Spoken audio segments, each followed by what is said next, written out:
మీకు ఒక మంచి విషయం చెప్తాను. మనకి చాలామంది ఫ్రెండ్స్ అవని, రిలేటివ్స్ అవని, చాలామంది మన రక్త సంబంధికులు, మన పిల్లలవని, మనకి తోడుగా ఉన్నవాళ్ళు ఎవ్వరైనా సరే, మన ఒంటిలోని ఏదైనా ప్రాబ్లమ్ వస్తే, ఆ ప్రాబ్లమ్‌ని వాళ్ళకి ఇవ్వడానికి కుదురుతుందా? అస్సలు కుదరదు కదా!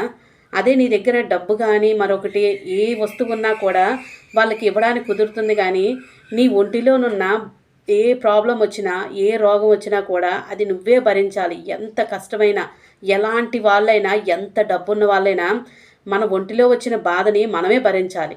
అలా భరించాలి అన్నప్పుడు మన ఒంటిలోకి ఏదైనా కష్టం వస్తుంది అని అనుకున్నప్పుడు మన ఒంటిని ఎంత జాగ్రత్తగా చూసుకోవాలి. చాలామంది నిర్లక్ష్యం చేస్తారు. సరిగ్గా పడుకోరు, సరిగ్గా తిండి తినరు. అలాగా బాడీనైతే నిర్లక్ష్యం చేసి వదిలేస్తూ ఉంటారు. అంటే ఏవనంటే వర్క్ టెన్షన్స్ అంటారు. అవన్నీ పక్కన పెట్టి మన బాడీని మనం కాపాడుకోవాలి. రేపొద్దున్న మన బాడీని మనమే స్ట్రెంగ్త్‌గా నిలబెట్టుకోవాలి.